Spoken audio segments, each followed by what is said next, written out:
Actually, no, I'm sorry. Transaction alone. But the shape of the part of my agenda. Oh, you. Return, very low interest rates, return is essentially buy-in. So in essence. Mayor, so I need to.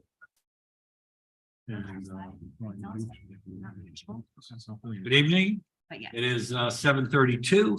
I would like to call to order the May 23rd meeting of the Norwalk Common Council. If you please rise and join me in pledging allegiance to our nation's flag. I pledge allegiance to the flag of the United States of America and to the republic for which it stands, one nation, under God, indivisible, with liberty and justice for all. Thank you. Dixon, if you'll please call the roll. Mr. Burnett, Present. Mr. Camacho, I'm here. Mr. Goldstein, Here. Ms. Najolski Eichner, Present. Ms. Smith, Here. Ms. Ayers. Present. Mr. Ugelman, Present. Ms. Revoluz, Here. Ms. Young. Here. Mr. Keides, Here. Ms. McMurray, Present. Ms. Alterman, Mr. Meek, Mr. Livingston, Here. Ms. Shanahan, Here. Ms. Alterman, Mr. Meek. We have 13. We have a quorum. 13, we have a quorum. Next item on the agenda, public participation. Do we have people signed up for the public participation?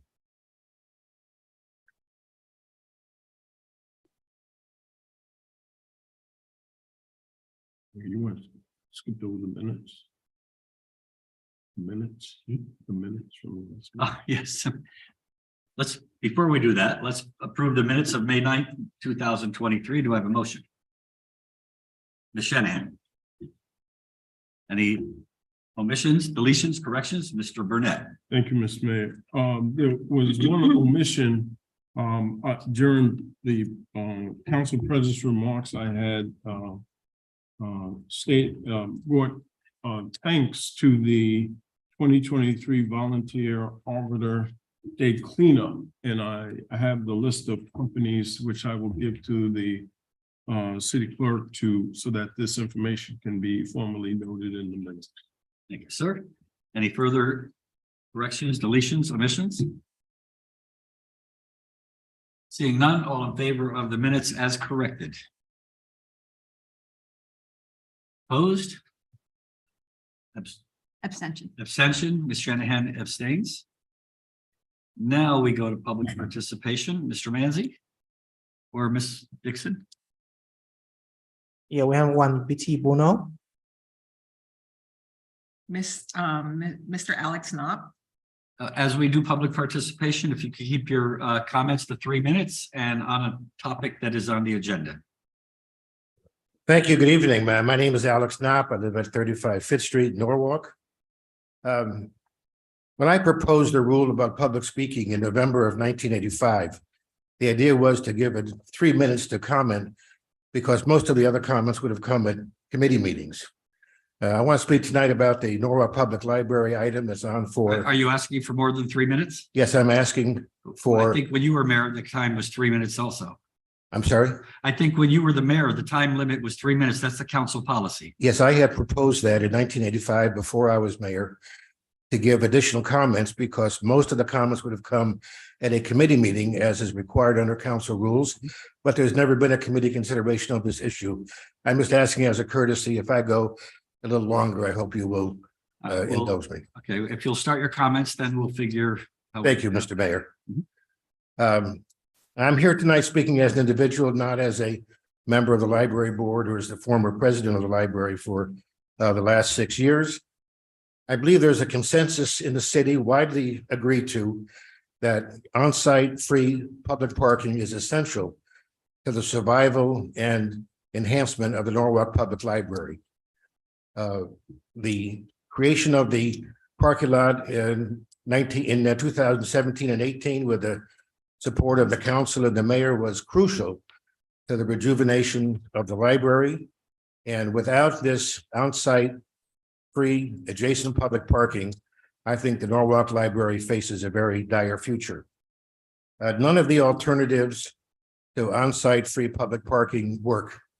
The Eagles parking lot is fine as a supplemental use, but is questionable in the long term as a permanent use. The Yankee Doodle garage is simply too far away for people with strollers, people with disabilities, and seniors to conveniently use the library.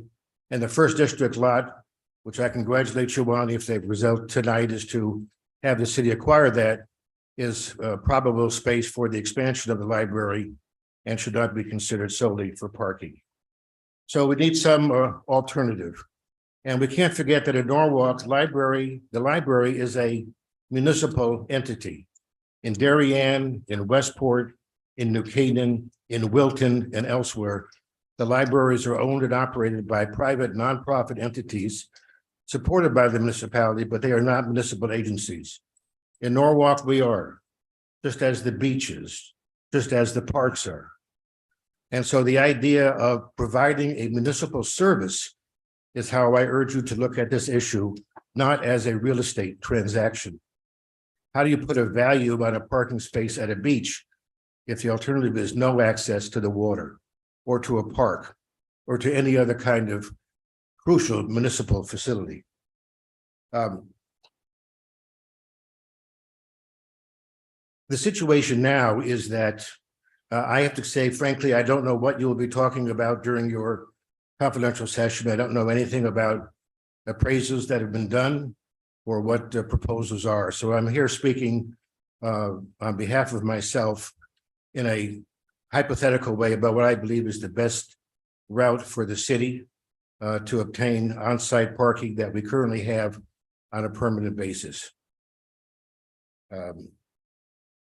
As a result of disclosures made yesterday by Jason Milligan, who owns the property, I think there are certain facts that are on the table.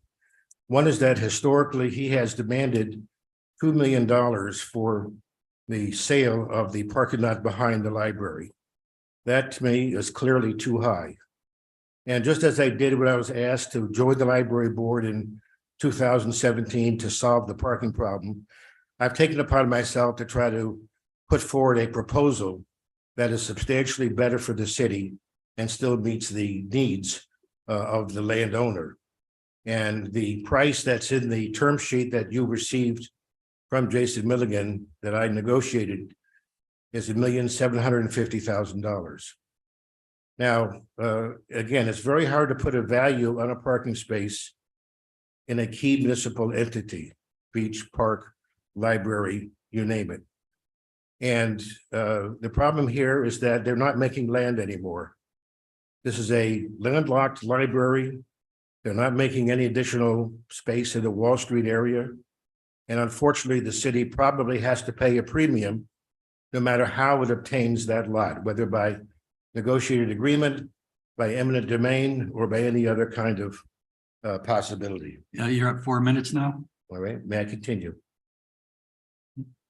No, continue. Thank you. Just wanted to let you know where you were. Thank you.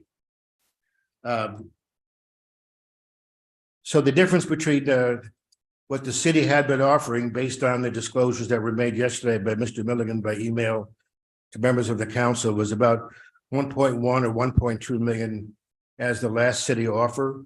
He had been asking for 2 million, which I thought was excessive. So the proposal that I offered to the city and to Milligan was $1,750,000. That represents a 30% reduction in the gap between the city's last offer and Milligan's long-term position of a $2 million sale price. I urge you to look very skeptically at appraisals. Appraisers may not be the most objective scientists in the world, and were this to come down to eminent domain, it would be a judge, not an appraiser, who sets the price. My main point to you tonight, besides asking you not to look at this as a real estate transaction, but as a way to obtain an essential municipal service, is that, is it worth the risk that a judge is going to come in with a higher value for a property that once was the site of 69 residential units, could now be the site of 111 residential units?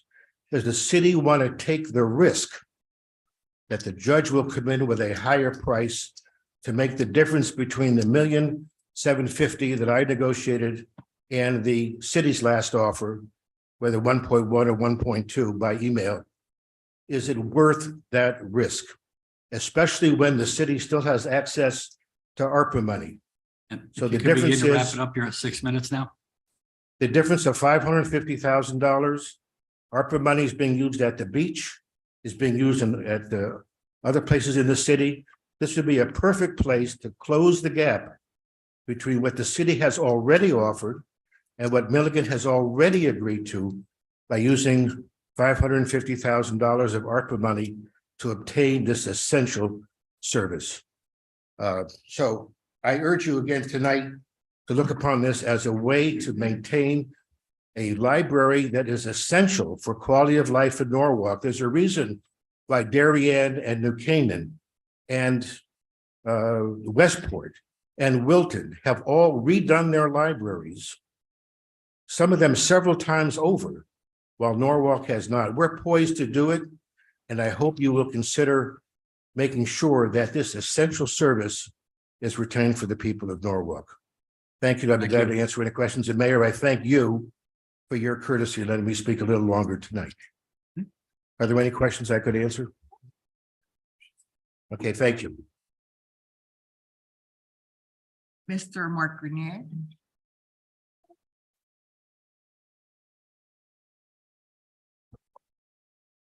Good evening, Mayor Rilling, members of the Common Council. Thank you for the opportunity to speak with you this evening. My name is Mark Grenier, an attorney with the Law Office of DePamplis and Valerie here in Norwalk at 25 Belden Avenue. I represent 587 CT Ave LLC, and I'm here to address item 7A2, the option agreement with the city and my client on tonight's agenda. In a little while, you'll be meeting an executive session to discuss whether the city intends to move forward and exercise its option as contemplated in the agreement. I worked on that agreement along with Attorney Capolo and everyone else at that time from the city and the library, and my client all felt at that time that the agreement was in the best interest of the city of Norwalk and, quite frankly, for everyone at that time. Today, that agreement is just as fair. However, based upon recent published reports, there is a call for the city to consider purchasing a smaller parcel of my client's property for the library. I also expect that that issue will be coming up during your executive session tonight. The issue with executive session generally is that you will have no tangible way as Common Council members to question the narrative that's being told to you about this particular project. It's just you, the decision makers, listening to Mayor Rilling and Attorney Capola thoughts relative to this issue. They can tell you whatever they want with all good intentions, I am sure, for what they believe truly is in the city's best interest. But you will not get the complete picture. Why? Because you will not hear directly from my client. That is why my client earlier today had emailed all Common Council members information that you can read or have read hopefully for yourselves to get an understanding or perspective of where my client is coming from and for context. That information cannot be cogently presented in 3 minutes on a public participation. My client is open to having a public discussion with all of you about a fair and speedy resolution. All the decision makers are here tonight. What better way to have an open and transparent discussion about how best to collaborate work with each other on this important issue. You all deserve to hear from my client about his opinion and his ideas about these issues. In fact, Connecticut General Statute Section 1-231 contemplates such a scenario. Section 1-231A states in part, at an executive session of a public agency, attendance shall be limited to members of said public body and persons invited by said body to present testimony or opinion pertinent to matters before said body, provided that such person's attendance shall be limited to the period for which their presence is necessary. So to the extent that you wish to hear what my client has to offer He will be here throughout the duration of your executive session. And I thank you for your time this evening. Thank you, Mr. Grenier. Mr. Jason Milligan.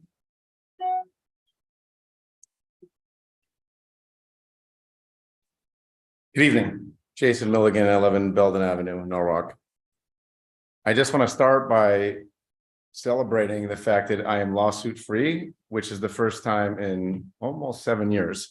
And it's been a great feeling, and I hope we can keep it rolling. And I wanted to start with a couple of stories that, the relationship I've had with you all, has been tricky because we haven't been able to be ourselves.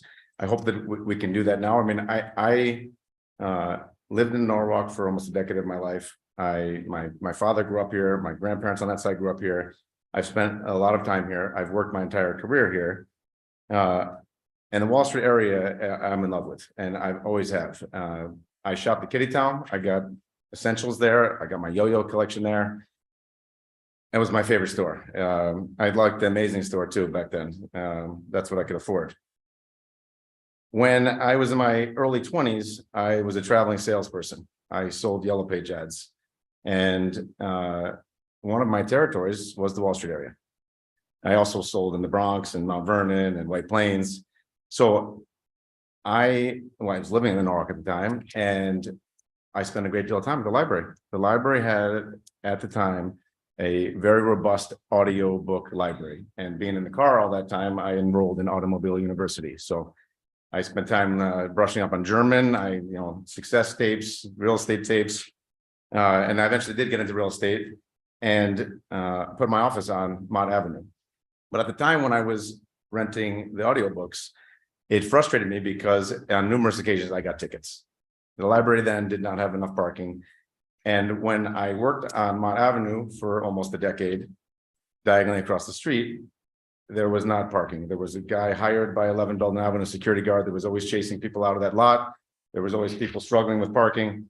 And when I bought the parcel, 11 Belden Avenue, where there is room for parking, where you've been parking for the past 6 years, I met with Mayor Rilling and the economic development person at the time, and I hoped to collaborate to find a way to provide the library parking and also expand upon the library. And I am a big fan of libraries, and I'm a big fan of this library, and I am a big fan of the neighborhood. The library should be a pillar, and it's an important cultural institution. Obviously, it's undergoing changes, but there is definitely a place for libraries, and most progressive towns and cities are investing in the libraries, and they're finding their way and finding success. We can copy those successful ones, and I hope we do. But I don't think we're ready to do that today. And I think what we should be thinking about is the options. And also, I want there to be a relationship where you feel like there is an open dialogue with me. I'm the largest property owner in the area. I spend an incredible amount of time in the Wall Street area. I live 7 minutes away. I work till midnight often. I am up early eating breakfast there. I get my haircut there. I ride my bike in the area. I walk in the area. I have over 200 tenants in the area. I'm invested in their business as a fan and a customer. And I really deeply care about what happens in the area. I mean, just because I'm in love with the area, I think it has a lot of charm, and financially, I've put all of my eggs in that basket. So when we think about what we should do with the library, it's not a one and done. It's not a limiting thing.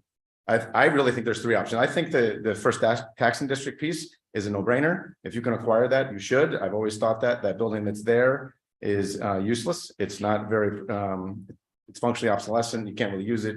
And you can put some parking there. There's some limitations there, including an easement that I have, but I don't have 3 minutes is all I got. So I don't want to talk about that. I'm happy to expand upon the limitations of that.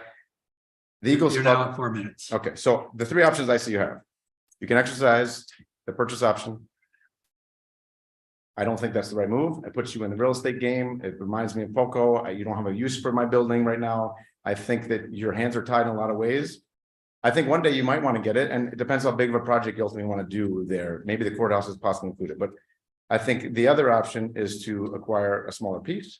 It would lock in the parking that you do have. It gives you a base amount of parking that the library needs. A building that size would and should require between 120 to 150 parking spaces as a base. Like you need that no matter what you do. If you renovate what's there, just to be a reasonable library, it should have that. The Eagles Club comes with some issues, and at the Do Nothing comes with some issues. And sadly, I don't have time again, and I really hope that you take my attorney up on the offer to have further discussion, because there is information that you should know. And I'm happy to expand upon. I sent some of the information to you, but the option that should be pursued, and I appreciate what Alex Knopp did. I wouldn't have written it exactly that way. I wouldn't have, that's not my terms and that's not my price. But just before this meeting, I executed that agreement. You all have it. I could leave a copy with you now.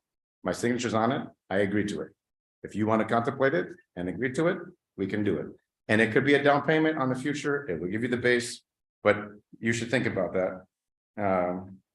I guess that's all I have to say. And I will be here if you do want to ask me any questions about it. Thank you. Thank you, Mr. Milligan. Nobody else signed up that's here. Is there anybody in the audience that wishes to address the council? Do we have anybody online? Betty Buna, I'm going to go ahead and let her in.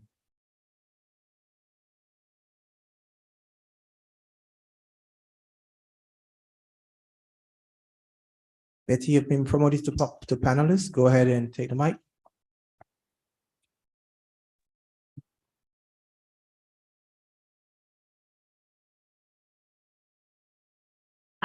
Mayor Rilling and honorable council members, I'm Betty Bono. I live at 35 Fifth Street. I'm speaking tonight in favor of the city exercising its option to purchase the on-site parking for the main branch of the library. I've lived in Norwalk for 40 years. I've served on the Norwalk Conservation Commission. My children attended the Norwalk Public Schools. I taught in the Norwalk Public Schools for close to 20 years. And I'm a local author who has launched all 3 of my published books at the Norwalk Public Library. I want to make the following points. Number 1, nearby parking is essential for seniors, the disabled, and parents with small children in tow. The Eagles lot can be a supplement, but it's too far for many library patrons. The Yankee Doodle garage is way too far. Number 2, the city needs to own the parking for the library. Leased spaces do not provide a permanent solution. Leases may expire or the property can change hands. Number 3, there are not enough spaces in the first taxing district lot to make up for the loss of the current lot. Number 4, there are several acceptable, workable solutions to fund purchase of the library's parking. First, the entire 11 Belden Avenue property could be purchased. The parking could be retained. The city could sell the remainder if they didn't wish to hold on to it. The price was negotiated 6 years ago, and this benefits the city. A second option is to buy just the parking. It's important to note that the value of the lot might be greater than just any old parking lot because it's the only adjacent property available. Things that are rare and needed have more value. Nonetheless, purchasing just the parking area is certainly feasible. A third option might be to obtain the property through use of eminent domain, although given the increase in the lot's value due to zoning changes over the last 6 years, this is probably the most expensive option. But my point is the city has several workable options for obtaining the parking. And speaking of costs, this is point 5. I believe the costs of losing the on-site parking would be astronomical. The library could no longer host large events. It could not function as a polling place. It would become inaccessible to many with mobility challenges. In short, it would mean stagnation for our wonderful library.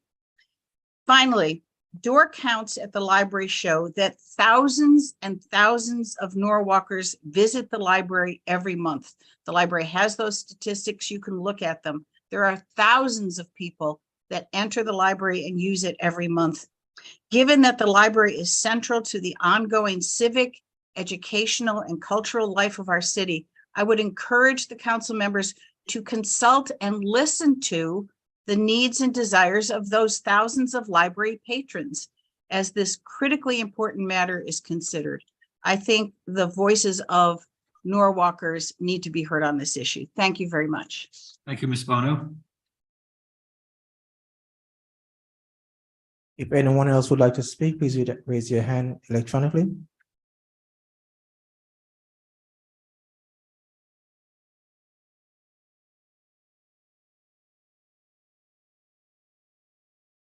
Okay, we have no one else. Okay, thank you very much. All that spoke. Next item on the agenda, resignations and appointments. Under appointments, we have Heather Breslin to the Conservation Commission. Do I have a motion? Mr. Goldstein. Yeah, I'd like to move the nomination of Heather Breslin forward to the Conservation Commission. Heather is a longtime Norwalker who is an accomplished marketing professional with Stephen Winters Associates, which is based in Norwalk. And she's been the director of marketing for that company, which specializes in energy, sustainability, and accessibility consulting for high performance buildings since 2012. She's also served on the board of Person to Person and other organizations. I think she would be an excellent addition to the Conservation Commission. Further discussion? Seeing none, all in favor of Ms. Heather Breslin for the Conservation Commission? Opposed? Abstentions? Motion carries unanimously. Thank you. Under remarks from the mayor, just a reminder to the business community that tomorrow, starting at 9 o'clock, we have our second quarterly business roundtable breakfast. It's going to take place in our community room. And this event will give members of the business community the opportunity to learn about several initiatives that are happening here in Norwalk. Number one, the new draft zoning code update will be brought forward. The Norwalk Innovations Initiative, which is a new local financial assistance program for some of our local businesses. And it's going to be an opportunity for the business community to have to participate in open conversations with city staff members. On Monday, May 29th, starting at 10 a.m. at Betts Memorial Park, we will start our annual Memorial Day Parade. It will go down the normal route and end at the green on East Avenue. It's the second year we will have a C-130 flyover, thanks to Miss Dixon and her son, and Mr. Dixon. I don't want to leave him out. The courtesy of the 103rd Airlift Wing Slant 1118 Squadron of the Connecticut Air National Guard.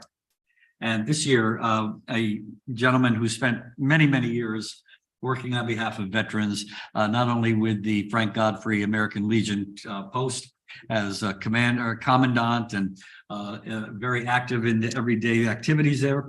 Leo Matika, who served in the Korean War, will be the Grand Marshal of the Memorial Day Parade. He's a Norwalk native and was Senior Vice Commander in the United States Army.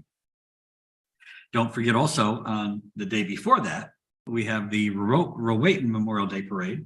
It starts at the entrance to the Rowayton Library area and goes down Highland Avenue, down McKinley, turns right on Rowayton Avenue and stops at the Cannon. It's always well attended, and there's festivities after that for people to join in.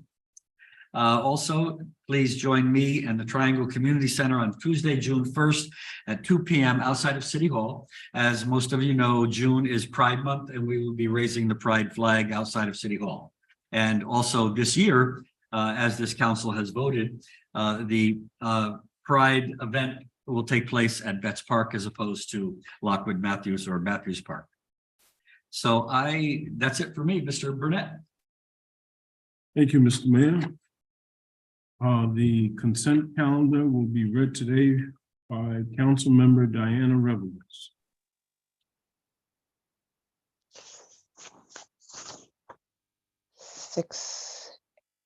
A Corporation Council 1, authorization for discussion, settlement, Jose Celia Alvarado versus City of Norwalk, claim number 8A26562.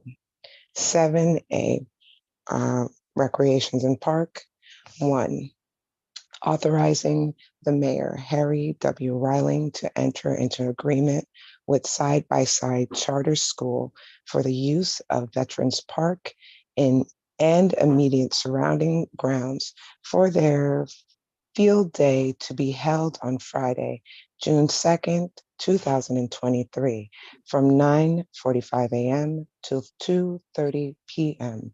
Set up time to begin at 9 a.m. with tear down by 2:45 p.m. Rain dates Friday, June 9th, 2023, approximately 100 to 200 people. To A2, authorizing the mayor, Harry W. Riling, to enter into agreement with Jack and Jill of America Stanford and Norwalk chapter for the use of Springwood Park and its immediate surrounding ground for the Black Family Day Picnic event to be held on Sunday, June 4th, 2023, from 12 p.m. to 4 p.m. Setup time to begin at 10 a.m. with tear down by 4:30 p.m., approximately 150 people. A4, authorizing the mayor, Harry W. Riling, to enter into agreement with Club Connecticut for the use of Veterans Park and Oyster Shell Park in the immediate surrounding grounds for their O'Neill's 5K event to be held on Sunday, June 11th, 2023, from 11 a.m. to 12 p.m. Set up time to begin at 10 a.m. with breakdown by 12:30 p.m. Approximately 400 people. A5, authorizing the mayor, Harry W. Riling, W. Riling, to enter into agreement with EJS Hearts for the use of Norwalk High School and an immediate surrounding grounds for their event to be held on Saturday, July 15th, 2023, from 10 a.m. to 12 p.m. Set up to begin by 8 a.m. with tear down by 1 p.m., approximately 100 people. A6, authorizing the mayor, Harry W. Riling, to enter into an agreement with Gordon Fine Arts LLC for the use of South North Main Street, Washington Street, from Water Street to Madison Street, park at 50 Washington Street and immediate surrounding grounds for their annual Sono Arts Festival event to be held on Saturday, August 5th and Sunday, August 6th, 2023, from 10 a.m. to 5 p.m. each day. Set up to begin on Saturday, August 5th, 2023 at 6 a.m. with tear down on Sunday, August 6th, 2023 by 7:30 p.m., approximately 1,000 people. 7, authorizing Mayor Harry W. Riling to enter into an agreement with Christopher A. Brown in the use of Ryan's Park and immediate surrounding grounds for their Kids Fun Day event to be held on Saturday, September 2nd, 2023, from 11 a.m. to 6 p.m. Set up time to begin at 8 a.m. with tear down by 9 p.m., approximately 100 people. A8, technical correction, addition of account, authorizing the mayor, Harry W. Riling, to enter into contract with Grindland Skate Park, Inc. for the Calf Pasture Beach Skate Park project number 4237 in an amount not to exceed $1,411,896.92 from accounts numbers noted. A10, authorizing the purchase agent to issue a purchase order to Total Fence LLC in the amount not to exceed $30,962 off the DAS contract 19 PSX 0136 for a backstop installed for Pride Field, Brian McMahon High School, account number noted. B, Finance and Claims Committee, B1, Claim Committee, May 2023. 2, narrative on tax collection date, May 2023, received report and discussed. B3, monthly tax report date, dated April 2023, received report and discussed. 4, authorizing the mayor, Harry W. Riling, to enter into a professional service contract addendum with Cavanagh McDonald Consulting LLC. 5, authorizing the mayor, Harry W. Riling, to enter into 3-year contract with 3SG Plus LLC for hybrid on-base EDMS electric document management system, annual amount not to exceed $30,000 for a total not to exceed $90,000, account number noted.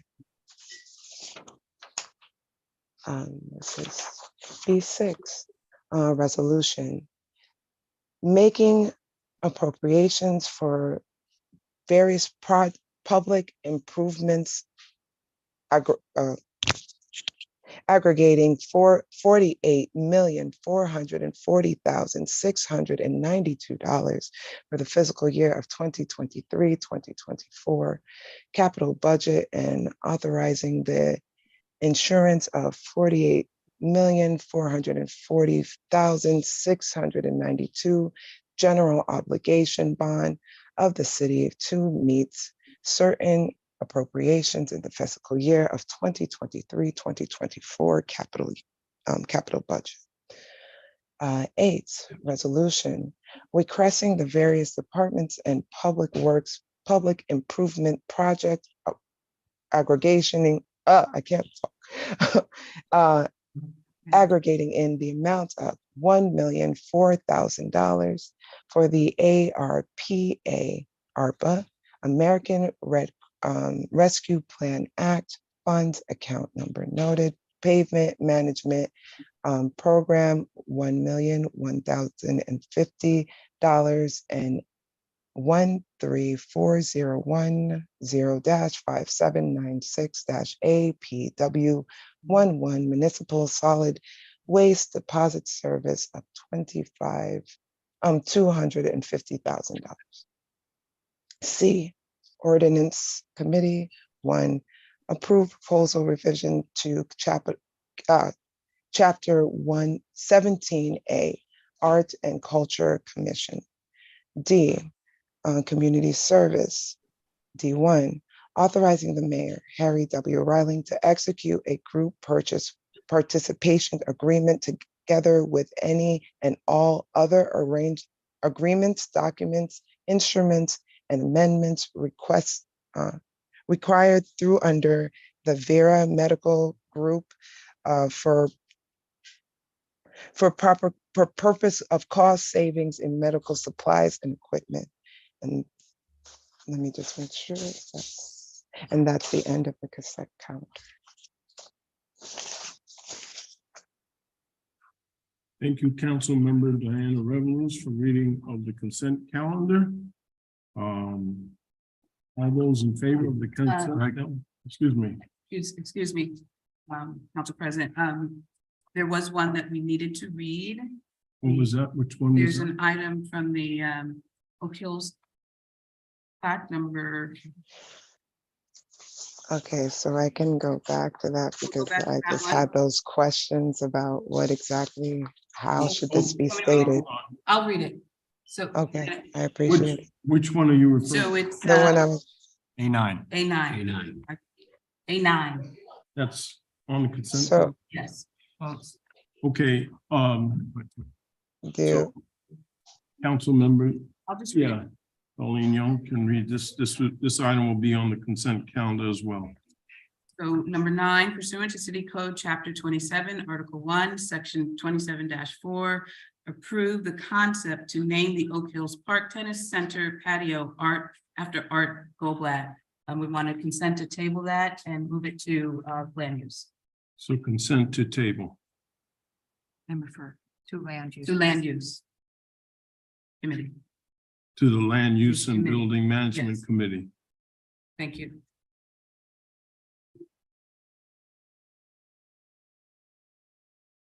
Great, thank you.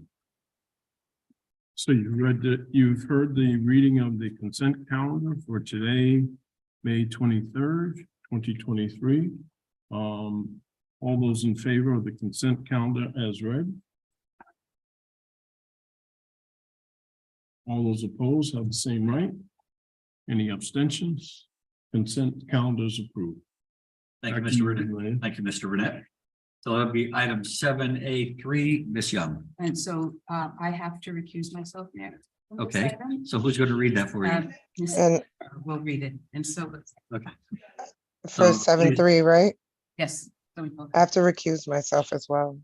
Okay, so please let the record show that both Councilwoman Young and Councilwoman Revelation have recused themselves from item 7A3. Ms. McMurray. Thank you, Mayor.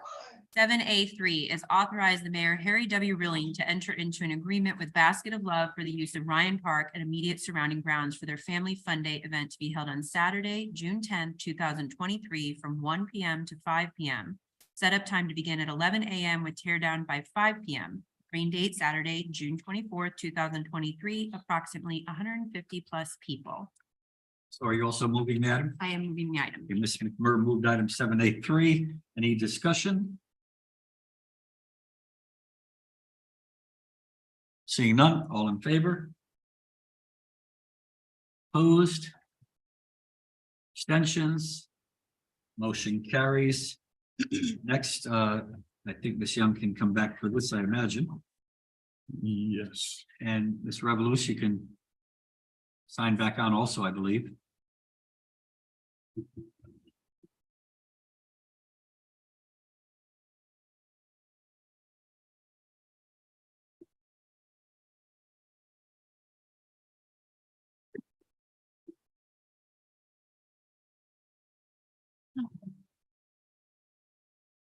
We barely gave you enough time to get a good glass of water. Switch ups. Okay, Ms. Young, item 7A7. Okay. 7A. 7A7? Yeah. I believe so. No. No, That was 9. I think it's B7. 7 was not on consent, was it? I think Yes. I think it's B7 we're looking at. B7, 7 was on consent. yes. And which one was not? 8? We're B9. now up to 9. 7B7 under Finance Committee. That's what I was looking at, 7B7. I wasn't looking at 7A7. So, Mr. Burnett. Thank you, Mr. Mayor. Item 7B7 reads as follows: resolution requesting for the Office of Building Management project in the amount of $5,374,000 for the ARPA, American Rescue Plan Act Fund, account number noted, for the Norwalk Community Recreation Center renovation. Mr. Burnett moved the item. Yes. Any discussion? Yes, Mr. Mayor. Mr. Burnett. Wanted to mention that there will be an upcoming joint meeting of the Land Use and Building Management Committee and the Recreation and Parks Committee on Wednesday, June 7th, to review in detail the plans for the Norwalk Community Recreation Center renovation. We wanted to highlight this item that the additional detailed plans will take place in a couple of weeks, and the ARPA money that you see here is being earmarked for the renovation. Thank you, Mr. Burnett. Ms. McMurray. Thank you, Mayor. I just want to say that I'm really excited about this opportunity. I think having one community recreation center here in Norwalk is essential, and I hope it's the pathway to another one and hopefully a pool. And I'm very passionate about this project and I'm looking forward to seeing the plans and working with the Parks and Rec team and everybody else involved to make it as successful as it can possibly be. I think it's super important. It's been one of my top priorities since I took this seat. And it was one of the first conversations I had with Mr. Stowers when he started. So I want to thank everybody for hopefully moving this forward. Further comments? Ms. Young? So it's been a long time coming with this.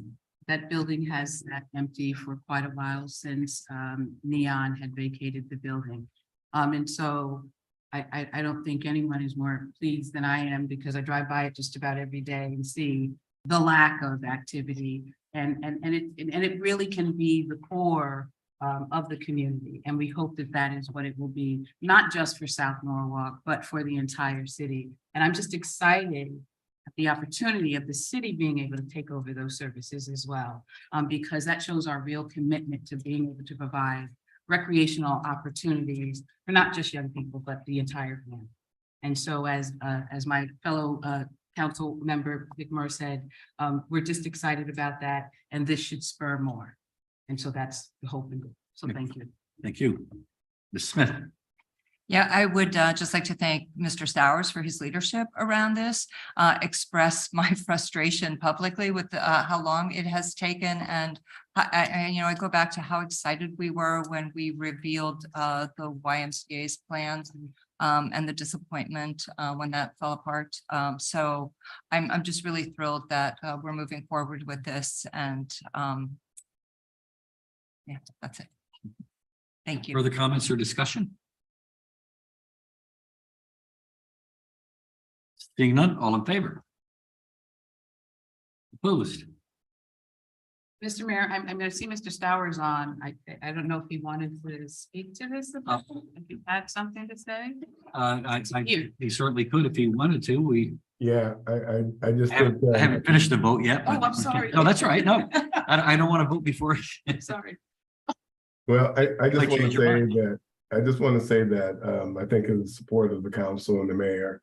But a recreation center is a vital part. It's a core service for any park and recreation department. And Norwalk has an incredible outdoor recreation opportunities with the beach and with the urban forest and trails and Cranberry Park, and just incredible trails that provide for outdoor recreation and passive recreation outdoor. But during the winter time and during the cold peak times, our teens and our families need somewhere to recreate indoors. And so this to me is just a real pivotal I think accomplishment if we can get this done. And I think we can, and I know it will be successful. So I'm just happy to be a part of it. Thank you, Mr. Stowers.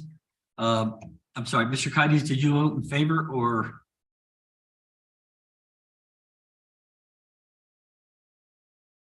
Okay. So it seems unanimous. All in favor again? Aye, Okay. yeah. Thanks for calling me out. Opposed? Abstentions, motion carries unanimously. I think this is an exciting item as well when we start to think about the potential use of the building and what it can mean to people in the South Norwalk area. And as Ms. Young said, all over the city. Mr. Burnett. Yes, thank you, Mr. Mayor. Item 9 reads as follows: resolution requesting for Parks and Recreations Department project in the amount of $160,000 from the ARPA American Rescue Plan Act Fund account number noted. I'd like to move this item. Would you like to comment on it? Yes, Okay. this particular item under the Recreation and Parks Department is for an arborist. And it's a 2-year grant position. And we have Mr. Stowers on to add additional commentary related to the great use of this opportunity. Mr. Stowers. Yes, can you hear me? Because sometimes I'm in and out. Can you hear me? Can everyone hear me? Yes. You know, in addition to going toward our really green way of doing things and our sustainability efforts and resiliency efforts in the green area. We have embarked upon a master plan for our tree canopy. The master plan is going to help us to inventory our trees. It's going to help us to know what condition our trees are in. It's going to give us a lot of information about our trees and a plan to maintain our trees and categorize our trees to hopefully spread and distribute our planting plans equally and equitably around the city. In effort to carry out that master plan, we need a strategic plan, and we need someone that understands urban forest and the restoration of urban forest and how to connect different jurisdictions and different allies to form alliances and partnerships in order to create not only alliances among those jurisdictions, but to create a vital and professional volunteer and stewardship. And this is what the master plan is about. And we need an arborist, and arborist, not only just an arborist, but an arborist that has background in horticulture, to come on and to lead the effort to implement the strategic plan once the master plan is done. That's just one effort. The next, one of the most important reasons why we want this position is that we've passed a ordinance to limit and ban in some cases with extraordinary exceptions, pesticides and herbicides. So one of the things that it calls for is land management plans for parks. So we contracted with a organic land management consultant, and they did some tests of our soils and our turfs. And the reports came back fairly negative about the condition of our turfs and the condition of our soils. And one of the things that I think has been lacking because of resources is a horticulturalist or a person with a horticultural background that knows how land management plans are developed and how to carry out land management plans and how to train the staff to take care of vegetation and turfs and soils in a healthy manner. And so that's another effort that we want this position to do. And also the training aspect of this is very important, to train our management staff. So these are the reasons why we need this person to come on and help us carry us through the tree master plan and also develop those land management plans for each of our parks, and to bring our turf and our soils back up to a condition where we can actually carry out organic land management, and we won't have to have a need for any pesticides or herbicides. And so that's what we're trying to accomplish with this position. Also, in terms of capacity, and this is just an added feature. If we get it or not, it doesn't really matter. Well, it does matter because I would really love to do it. We've been working on what is close to a $3 million, 2.5 to a $3 million grant application to the U.S. Urban Forestry Program to also expand that master plan to take up the whole city, because the our current funding only limits us to kind of a sample of our canopy. But if we can get this money, we can cover our whole canopy ratio for what the coverage should be for a city our size. And with a maintenance plan to maintain these trees, right now, there's a lot of trees standing that are dead. They may be hazards. We just don't have all the information. So this person would also be helpful in us qualifying for this grant as well, because one of the questions that I'm working on is capacity to carry out our plans. What is our capacity? What are our resources if we get this to actually perform. So all these reasons are good reasons to have this position to come on. And like I said, horticulture is really another fundamental part of any Parks and Recreation department. So these are the reasons why we need this position. Thank you, Mr. Sauer. Any further comments or discussion? I figured Ms. Shanahan might want to say something. Of course, I have to say something when the word tree is in any sentence. So I just wanted to thank Mr. Stowers and the Rec and Parks Department for carrying this out, for having the good idea that we do need additional arborists and horticultural support to maintain the goals that we have. As we know, we have $1 million of ARPA funds for putting trees in across the city, and we're delighted about that. But Mr. Stowers is exactly right. If we're not taking good care of these trees, if we're not watering them, if we're not putting them in the right soil, it's an investment that's wasted. So I completely applaud this effort and are just delighted to hear about it, and am happy that we'll have this position for 2 years. And with any luck, we'll be able to find funding for years after that. And Mr. Stowers, I would also just like to tell the council, he and I worked pretty carefully with Beyond Pesticides, because they brought us a grant to come and look at our properties to give us a sense of what the soil samples were like. And it's terrific that you're following through with this, Mr. Stowers. I really appreciate it. And we've learned some things, and now it seems as though we know that we need more help. So I'm glad that you're going out to get it. Thank you. Thank you. Further comment or discussion? Ms. Ayers. Thank you, Mr. Mayor. I just wanted to say to Mr. Stowers, thank you for being a visionary and a skilled visionary, and assessing the need of the city, and not just stopping with addressing or putting a Band-Aid on a need, but being futuristic and knowing that this is something that we have to consistently work towards and keep up. I want to just really take a moment to say hats off to you for that. The restoration of our fields and our turfs is very important to all of the citizens of the city, particularly me, who has a young child who enjoys many of the programs Parks and Rec offers, and is often on the fields and in the parks, taking in the beautiful sights and sounds of our city. So I just want to say thank you for being a department head that easily connects the dots and keeps us forwardly thinking. Thank you, Ms. Harris. Thank you. Mr. Najilski-Eichner. Thank you, Mr. Mayor. I want to join Ms. Ayers in thanking you for thinking about how we really implement our vision here, and really being proactive in doing that. And I want to add further comment on that to really encourage you, and particularly with this capacity of a new person with expertise in this. I think we have an amazing opportunity here as we renegotiate our waste management contract next year, and are intending to really expand our composting program, we hope.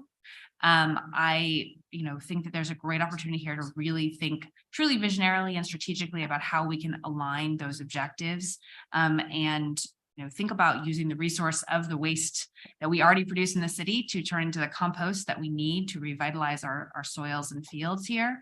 And I'm super excited about the possibility of having someone on staff with that kind of expertise to help us really imagine how we can sort of synergistically take advantage of the opportunities that are coming up with the new waste management contract as well. So I really appreciate the effort of you and your team, and I'm looking forward to seeing this all play out. Thank you very much. Thank you. Thank you. Further discussion, comment? Seeing none, all in favor? Aye. Opposed? Abstentions? Motion carries unanimously. Mr. Briscoe. Thank you, Mr. Mayor. Item 10 reads as follows: resolution requesting for Norwalk Public Schools projects aggregating in the amount of $2,500,000 from the ARPA, American Rescue Plan Act Fund, account numbers noted, Board of Education ARPA expenses. Mayor. And I believe Councilmember Josh Goldstein needs to recuse himself. Okay. Please let the record show that Mr. Goldstein has left the building, or actually left the chambers. I'd like to move this item, Mr. Mayor. This particular item We've worked in concert with the Norwalk Public Schools to identify approximately 36 specific items where we were able to utilize ARPA dollars to provide the necessary funding for these very specific items.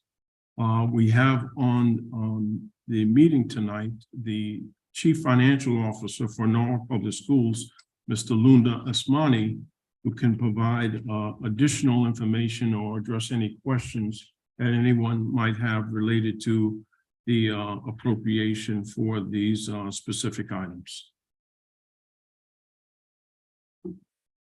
I don't see Mr. Osmani. Thank you. Oh, I'm there he here. is. Okay, there he is. Thank you, Mayor. Thank you, Councilmember Burnett. As I shared at the Finance and Claims Committee, first of all, we do want to thank the Common Council for your stewardship, not just of these projects, but all the ARPA funds that the city has received during the pandemic. It would not have been possible without your good stewardship. We do want to thank the mayor and his team who worked closely with the Board of Ed administrative team of Dr. Estrella and her leadership to identify the list on these projects. We did go multiple times back and forth to identify a list that would meet the requirements not only of the grant, but would satisfy the needs of the city as well. I do want to thank Mr. Dakowitz for working with our team and his team in determining what elements get on the list. The list that you have in front of you are expenses related to facilities of the Board of Education, health supplies, curriculum supplies, IT supplies, and some school-based supplies at the schools. You'll see included in there are elements such as our contracts for the hockey programs at the school. And this $2.5 million will go a long way towards allowing us to reconcile the $226.6 million approved by the city for the Board of Education. And we will be presenting our reconciled budget to our Finance Committee on January 7th, I believe. And then on January 13th, we will be approving a reconciled budget that reconciles with what was approved by the city. And we hope that these requests would meet the favorable consideration of the full Common Council as they did of the Finance Committee. I'd be happy to answer any questions at this time. Any questions or comments? Ms. McMurray? Thank you, Mayor. Thank you, Mr. Asmani. I'm so happy that we're able to do this. As you know, a few of us advocated for more money in the base budget, and unfortunately that did not come to fruition. So I'm really glad to see that this is happening. I want to thank the mayor and his staff for pushing this forward. I just want to note that this is ARPA money, as we all know, and this is a one-time deal. We have to spend it in a certain amount of time, and it's going to the things that you guys negotiated, and we appreciate the full list, but I'm wondering if there has been any foresight or thought into some of these things that are not one-time expenses, like the hockey team that you mentioned. How will those be rolled into future budgets? Has there been any discussion about that, or any discussion about how this is a one-time offering? Yes, and those have been part of the discussion. As you know, through the budget process, the Board of Ed presents a request each year to the City Council, and that is the item, and the city approves the allocation to the Board of Education. And therefore, these items on this list are only 1-year commitment on the city funds, understanding that ARPA are one-time funds, and therefore next year, when we go through this process again, we will be presenting a budget that reconciles. Some of these items will have another series of one-time funds that come before you, but in essence, we will make do with what the city funds the Board of Ed, as we do in subsequent years when there are no grant funding available. Thank you. Further discussion? Ms. Najolski-Eichner, and then Ms. Ayers. Thank you, Mr. Mayor. I just wanted to echo Ms. McMurray and express my thanks to the mayor and his staff, and to you, Mr. Asmani, and the school board staff for doing our best to find ways to make sure that we are offering our students as many resources as we can while balancing the needs of our residents. And as we all know, this was a difficult budget year. And I really appreciate the ongoing commitment to being as creative as we can, finding the resources we can. And I honestly, we should also do a little shout out to our federal delegation and our tremendous appreciation for these ARPA funds. I think that sometimes we don't have taken enough opportunity to really acknowledge globally what a gift they have been to the city and how much of a difference it has made to the city when we have that kind of federal support.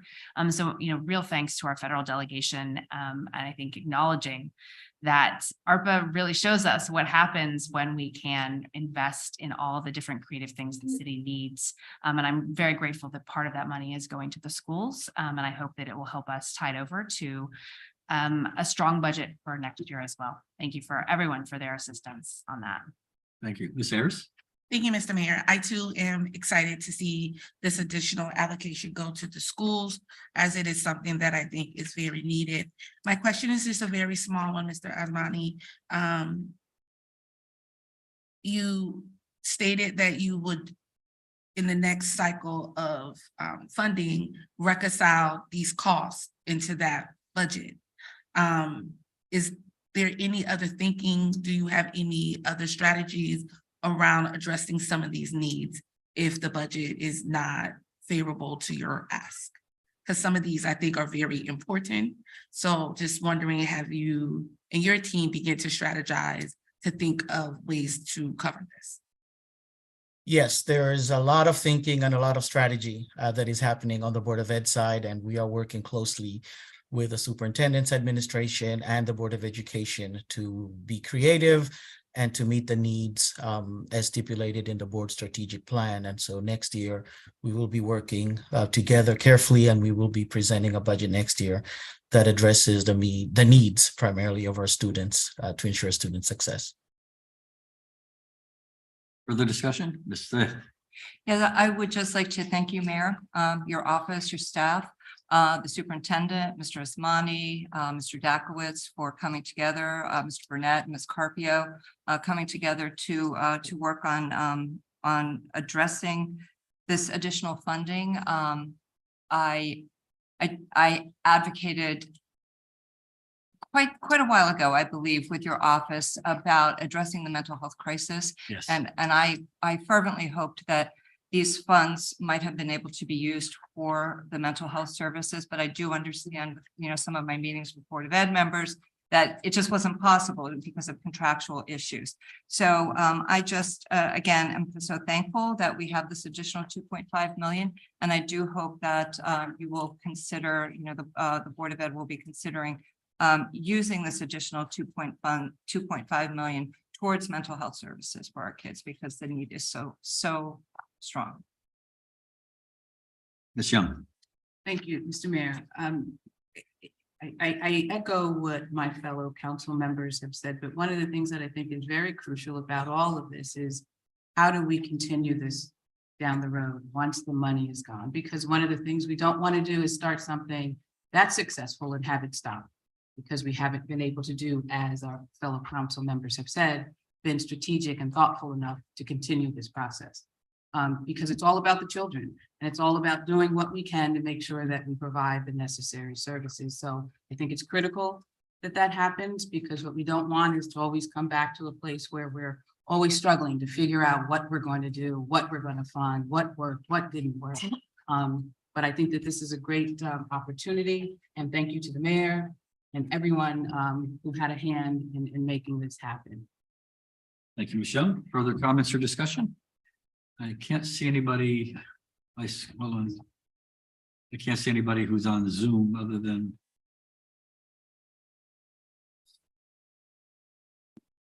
I only see Mr. Asmani. Can't see anybody who may be joining us Just by click on Zoom. gallery, switch to gallery view. Pin, can you unpin? Thank you. There we go. Thank you. Anybody on Zoom wish to make a comment? Mayor Reeling, can I make a comment? Oh, yes, extend the courtesy to Dr. Estrella, who's joined us.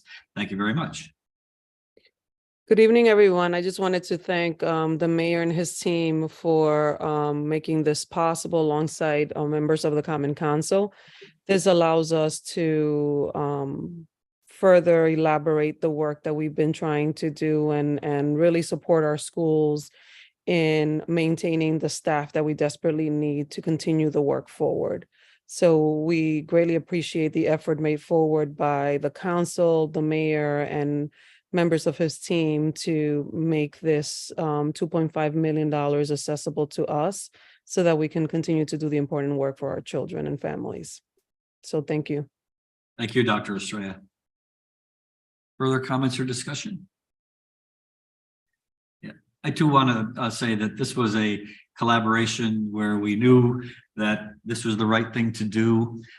We wanted to assist in any way we can. I thought it was rather interesting because one of the meetings I said, yes, well, we can look at between 2 and 2.5 million.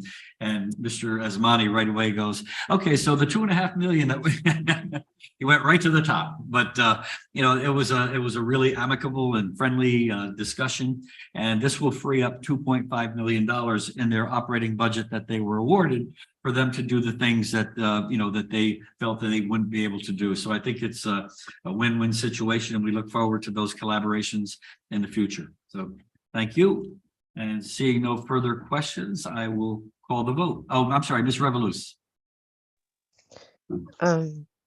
I wasn't going to state, I was just going to make my vote, but I just want to clarify, I guess, to everyone, constituents, Board of Education, and so on. I'm glad that this is being allocated in this manner, I guess, but I particularly do have concerns about anything that's come across as a one-time expense actually being allocated as such. Therefore, I do not want to speak it as any type of negative connotations. You guys are doing amazing. I'm just abstaining from this because I'm just not truly comfortable with the wording of one-time expenses used, because we have seen that that hasn't been to the case of funds being to that same expression. And my concern will always and forever be not only the children, but the families surrounding these children, and qualifying and executing that these are properly being spent, funds are properly being spent in the manner in which they need to be. And a lot of these things on this chart and on this list is not one-time expenses. It's not a negative connotation I'm putting out there. I'm just explaining why I'm doing what I'm doing. Thank you.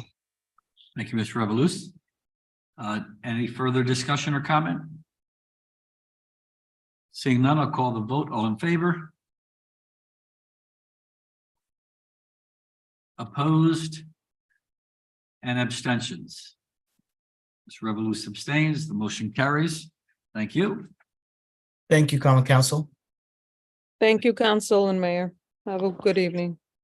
Thank you. You too, Dr. Estrella. Next, we have, I think that brings us to Mr. Huberman. We'll get Mr. Goldstein back, yeah. But I can read the item. We can call. Start, okay. This is the community services item D2. Authorize the mayor, Harry W. Rilling, to execute any and all agreements, documents, instruments, or amendments as may be necessary with Health Information Alliance, Inc., CONI, to connect to and join Connecticut Statewide Health Information Exchange. I'd like to move this item and let you know that the Assistant Director of Health, Teresa Argandesi, is on if there are any questions about this item. Okay. Does anybody have any questions regarding this item, or Ms. Argandesi, would you like to just briefly address the council to give us an idea to explain it? Sure, Mr. Mayor, thank you. And thank you, Councilperson Huberman. So Connie is health information exchange that has been designated by state statute, and all individual and organizational healthcare providers in the state are mandated to participate.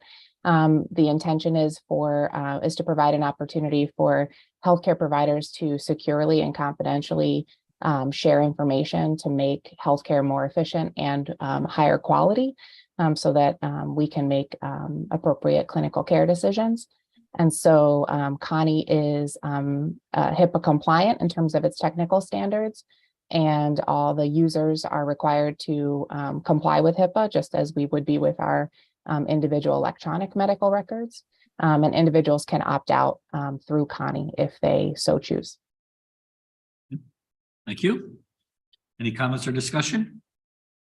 Ms. Najolski Eichner? I just wanted to thank the health department for moving this forward. I was involved in efforts around HIEs in, I don't even know, a decade ago, I think. And they really have the potential to make life easier and better for people. And I think that finally seeing these launch and I hope really become widely available, for folks who see multiple doctors, for folks who have long medical histories, there's a tremendous opportunity here to coordinate things to keep important records from being lost. And I think it's really terrific that the health department is joining in on this. And I really thank you. I know it's insanely complicated and technical, and I really appreciate what I imagine is a great deal of effort to make this happen. So thank you. Thank you. Further comments? I can't see anybody on the. Ms. Revolus? This is one of the ones I'm probably going to keep away from too, but I do have a question. And this comes to me being in the field. There is, and speaking to the New York School of Medicine for the last 10 years, there is one thing that it may not even be a thought in this, right? But these are one of the things that you, Ms. Teresa, may not even be able to answer right now. There's a thing I think that gets removed when patient care happens this way and this overall portal type of scenario.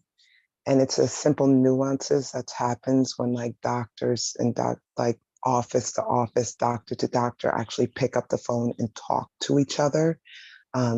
Just typing people's situationships just in I can understand why it's important to share information, but I just feel that there's nuances that are very important and vital to patient care that's removed when this happens. I don't know if anything speaks to that in this.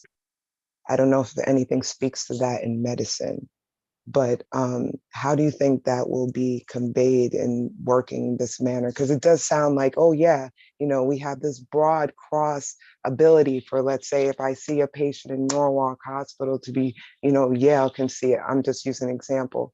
But again, the nuance of patient care when physicians or care providers actually speak to each other about a patient, whether it be from the actual line of whatever the patient's medications and treatment are, to they may be a drug seeker.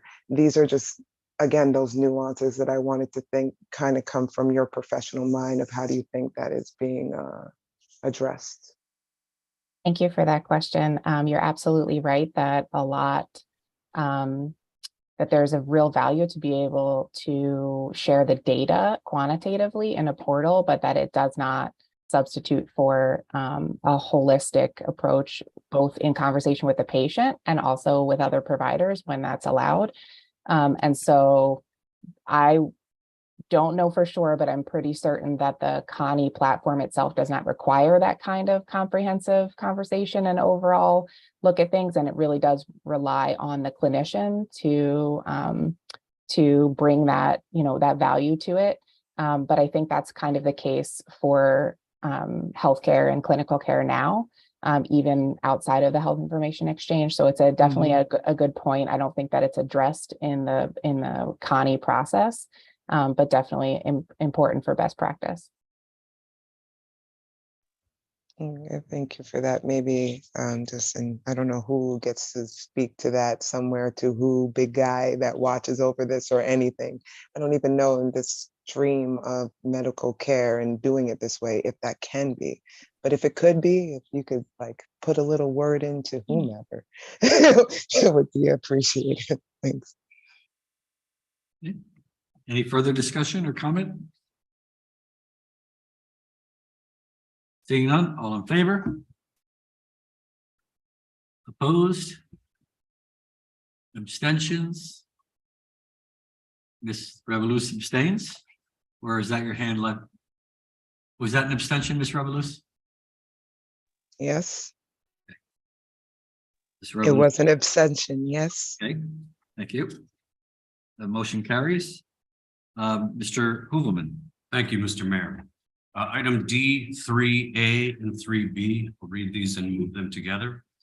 Authorize the mayor, Harry W. Rilling, to execute any and all documents necessary to apply for and accept immunization and vaccines for children, COVID-19 supplemental grant funds from the state of Connecticut Department of Public Health in the amount of $295,708 for the period September 1st, 2023 through June 30th, 2025.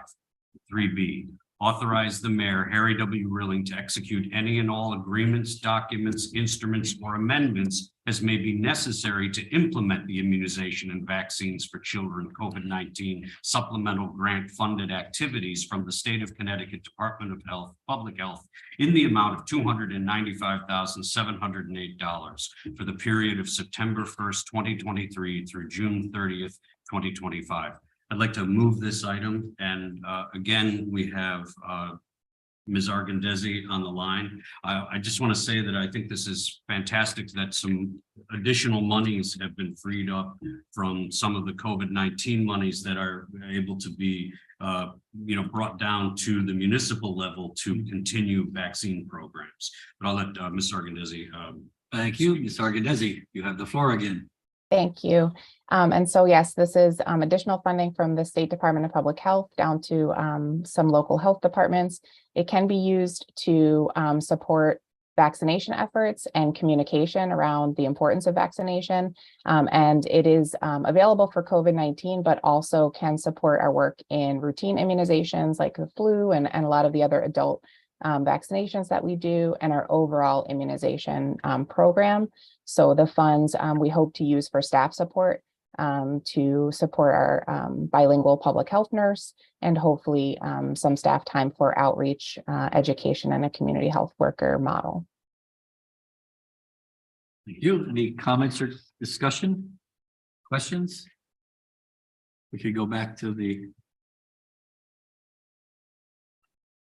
Ms. Revolus.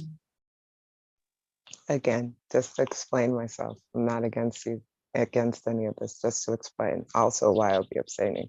Because, like I preach a lot, I'm a big component into alternatives. So therefore, although, yes, this is great and it can go for merit not only on COVID vaccines, but vaccines throughout, there is an understanding and conversation that should be talked about with alternatives where it comes to nutrition, and also alternative ways to vaccinate your children for people who are not comfortable with this stream. And I also think it does become a little impedant on people who don't want to go this route. So also why I'm opposing I'm not opposing, I'm just abstaining, because I don't want to say I'm opposed. Everyone has a right to these things. I'm just abstaining because I feel people have a right if they don't want this, and they should have other options to provide and feel safe for their child. So, and I feel that that should be a part of the campaign directly, giving holistic alternatives and nutritional alternatives on a normal basis. That should be a part of this campaign. That should be a part of this money allocated to this. And I just don't hear it being expressed why I'm abstaining. Thank you. Any further comment or discussion? Seeing none, all in favor of items 7D, 3A, and 3B? Opposed? And one abstention. Motion carries. Thank you. Just before we go into executive session, we have a little, I'll take little liberties here and move outside of my comment area to make another announcement. Obviously, everybody's already aware of the fact that Leisha has moved on to what she says greener pastures. I don't think she feels that way totally, because she was very sad when we had the discussion. But Leisha has taken a position as the Deputy Commissioner of the Department of Transportation in Connecticut. I think we're all very pleased for her. This is certainly a career move something that she can build upon and something very exciting for her at this time in her life. But I do want to say that as part of my administration, she was a tremendous asset. We worked so well on so many different things, very competent, very capable. And when I interviewed, I interviewed one person for the position of the chief of staff, and that was Leisha. And I asked her one question. I just asked her, I said, what do you believe this job entails? What do you bring to the job? And she nailed it. She was a deputy or an assistant. She was an assistant chief of staff, I believe, up in New Haven, or deputy chief of staff. And she brought with her a lot of experience. Having said that, we're going to miss her, and we know that we want to make sure that we have a smooth transition. We don't miss a beat because the city still needs to continue operating. And so I have, the council already knows this. I have asked Tom Livingston to serve as my interim chief of staff, and he has graciously accepted. The reason I asked Tom were many. He served on the Common Council since 2015, representing District E, the residents in Brookside, Harbor View, Rowayton, Village Creek, and West Norwalk. He was council president in 2018 and 19, and 21 and 22. Currently chair of the Common Council's Land Use and Building Committee. He is uniquely qualified to step into this position. His institutional knowledge of the city operations from his nearly 8 years on the Common Council, along with his team-oriented and problem-solving attitude, has earned him a great deal of respect at City Hall. So, Tom has been working with us side by side on many, many different issues, and he has been a tremendous asset to this council. A tremendous asset to city operations. Whenever we need Tom, we can reach out to him and ask him his opinion, ask him to get involved in things, ask him to help us in certain areas. And I don't think Tom knows how to say no. So, not yet. And so we're really, really pleased and I am very pleased that Tom is going to be stepping in. He has a law degree. He earned his undergraduate degree from Hamilton College, a graduate of Cornell Law School. So as I said, an adjunct at the University of Connecticut School of Law, teaching contract drafting and helping students develop counseling, negotiation, and other legal skills. So I don't think there's anybody more qualified right now than Tom, and I truly appreciate him agreeing to step in. So Mr. Livingston. If I may, first off, thank you very much, Mayor, for your kind words and for giving me the opportunity to serve you as Chief of Staff. So with mixed feelings, I am tonight announcing my resignation from the Common Council effective 11/59. Mario, keep that in mind. We'll have an executive meeting for that. So Mario. To accept the position of Chief of Staff.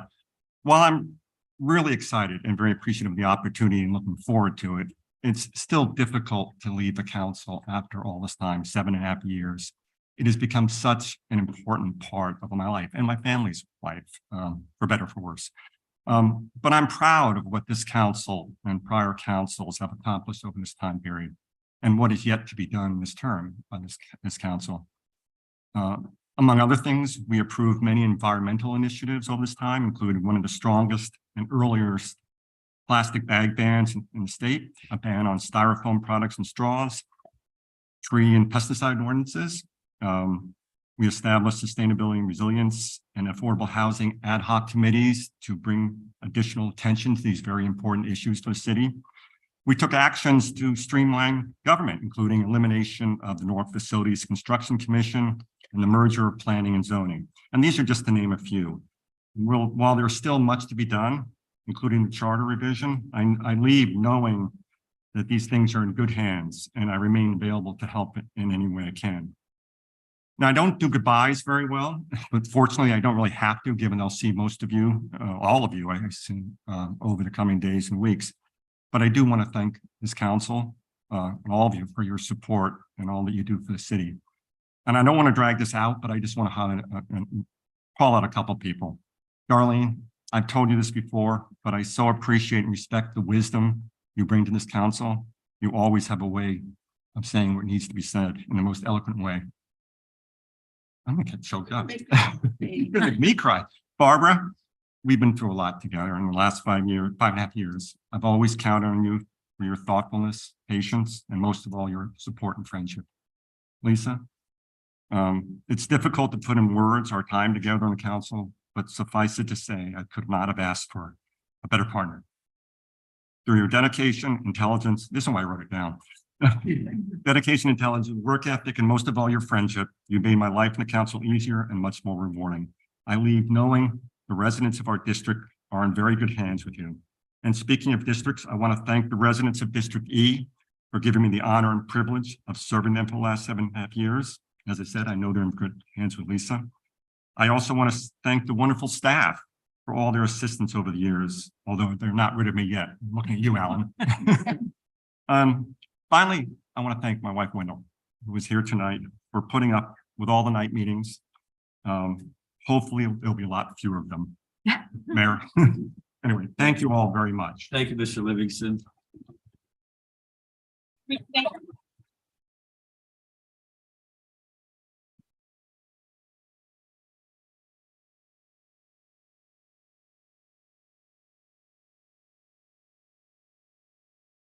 Now, I You're know not getting off that.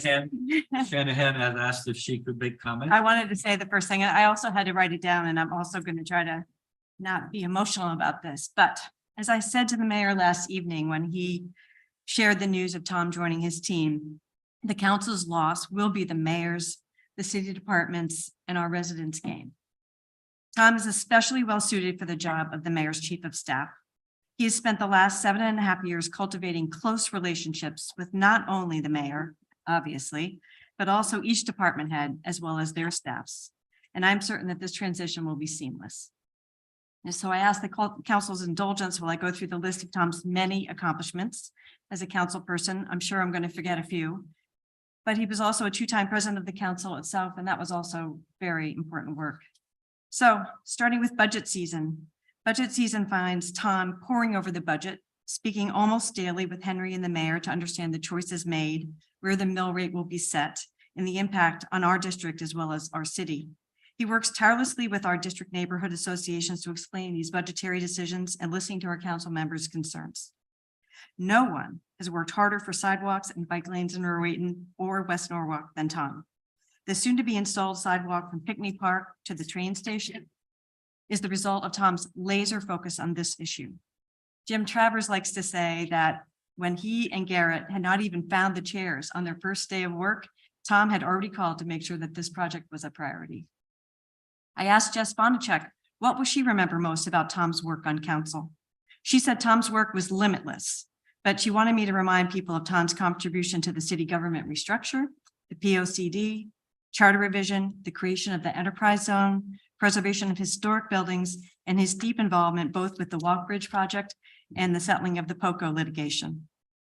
Tom has chaired the Land Use and Building Management Committee for, I believe, 6 years? 7.5 years, so since from the beginning.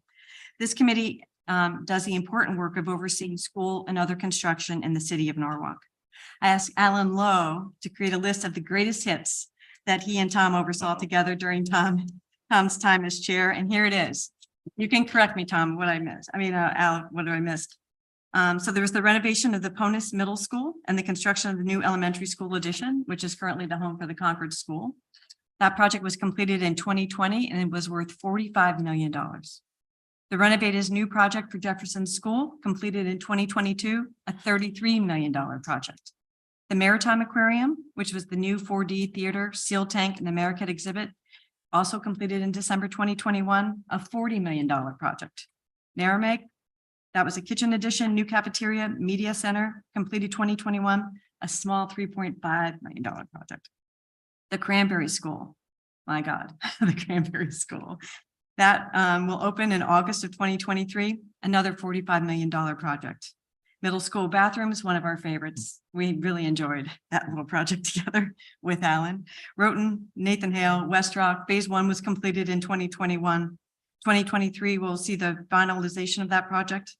Lockwood Matthews Mansion Museum Code Safety HVAC Improvement, another $14.75 million project that will end in 2024. The ones in design, of course, is the new Norwalk Community Research Center, Recreation Center, $10.5 million project. Norwalk High School has been an endless project for you. The construction will be completed in 2027, we think. That's a $239 million project. South Norwalk School, currently in design development, construction for 16 to 18 months. I think this one might have been the closest to your heart to see this project completed. So that's a $76 million project. I think we're all delighted about that. So if I added up the numbers, it'd be an outrageous number, but all I can say is, wow, the work you did on that committee. Finally, I think it was Nicole who nicknamed Tom the professor. Is that right? Certainly that has been his role on the ordinance committee. His presence will be sorely missed and frankly, irreplaceable. While I'm teased about being the green queen of council, the truth is that Tom recruited me to join him as the district E-rep, and I said yes because of the record he created. He championed the straw, as he mentioned this, plastic bag and polystyrene restrictions before I came to council. He and Eloisa worked and passed the important noise ordinance. Since I joined council, Tom has partnered and mentored me in writing the tree ordinance, the pesticide ordinance, and our last piece of legislation will be the leaf blower ordinance that this council will consider later this spring. Tom has taught our committee members how to work closely with city departments in crafting these ordinances, to weigh the burden of enforcement and the value of the law itself, and to coordinate legislation within the larger framework of the city goals. And finally, as all of us on ordinance knows, when we give Tom our last draft, he goes through and gives us our final nits, and we'll miss your nits a lot. Tom's given us a masterclass in drafting with each ordinance we passed. So I think this summary of Tom's highlights work makes it clear that Tom's one of our most productive common council members, and I've been proud to serve along his side. And I'm sure some of you will just remind me of the things that I forgot to say in this summary. Personally, this is where it gets hard for me. It's been beyond my pleasure to have been Tom's district partner these 2 terms. And besides working together effortlessly and enjoying our policy debates and crafting ordinances, the best of this whole experience is that I've made a dear friend for life. So while I'm deeply sad to lose my work partner, I am more than delighted that he's just moving into City Hall and not retiring. And he knows that he cannot get rid of me that easily. I will still be that difficult woman championing green issues on behalf of our district at the other end of the phone. So congratulations, Tom. I know that you will be as wildly successful in your new role as you've been on council.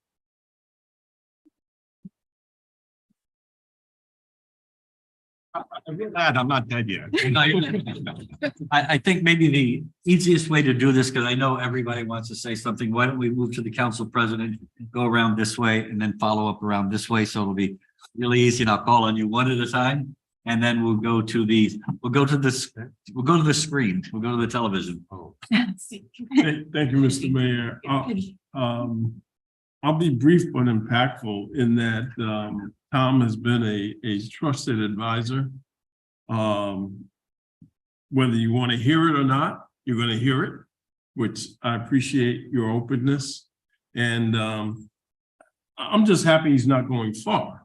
You know, like you said, this is not the end. It's really a celebration of the beginning, because you'll bring all the knowledge and expertise that you've had over the years from the council to the mayor's office, and that's a very key and important position and very strategic for the success of the council. So I question your basketball, your favoritism in terms of your basketball teams, but I'll try to look past that. But I hope, Mario, you and I need to work on that.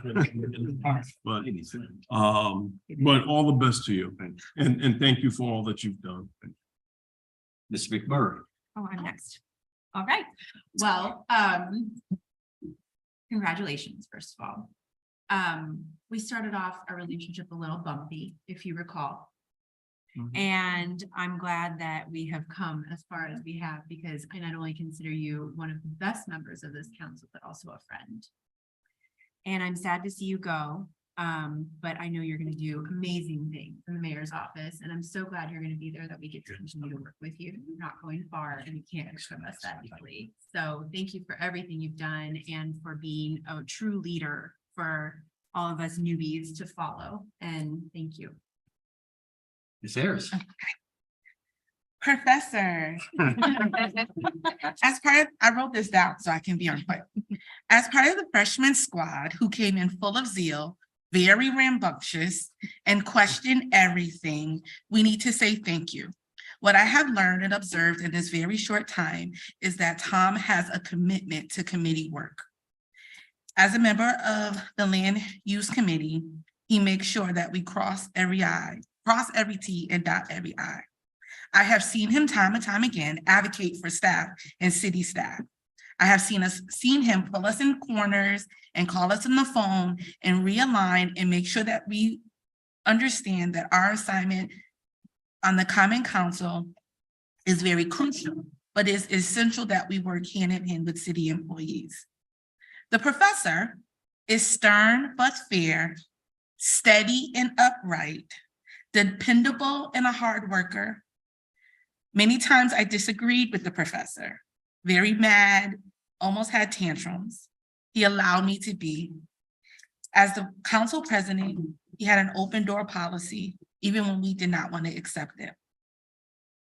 So to the professor of the Common Council of the City of Norwalk, I encourage you to lead on, to be effective, to be an upright, good public administrator, to seek collaboration, to understand, and to make sure that you will leave this Norwalk better than how you find it. I am not sad, but say congratulations for a job well done. You. Mr. Camacho.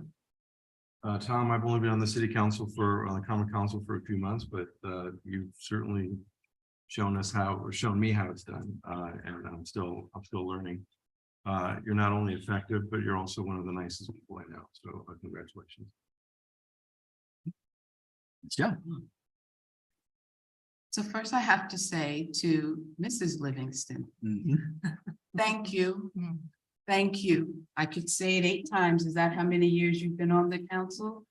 We could say that to you more times than we know. You've given us Tom. You've allowed him to be with us and the city. And that's the biggest, one of the biggest things that anybody could really do. You've shared your husband with us, and what a good thing that was for the city of Norwalk.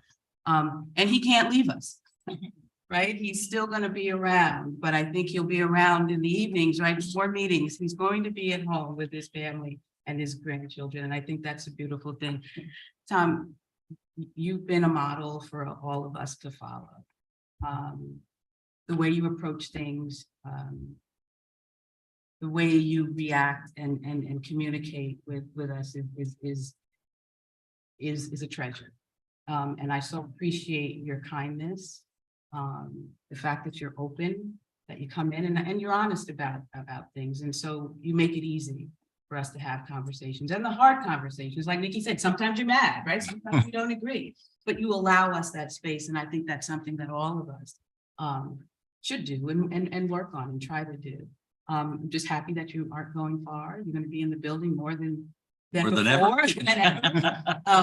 And so just thank you for even wanting to do that and stay engaged with the city, because we know that it's in your heart. And so we thank you. And thank you. Ms. Smith. It's hard. This is hard. I'm really happy that you're moving into this position.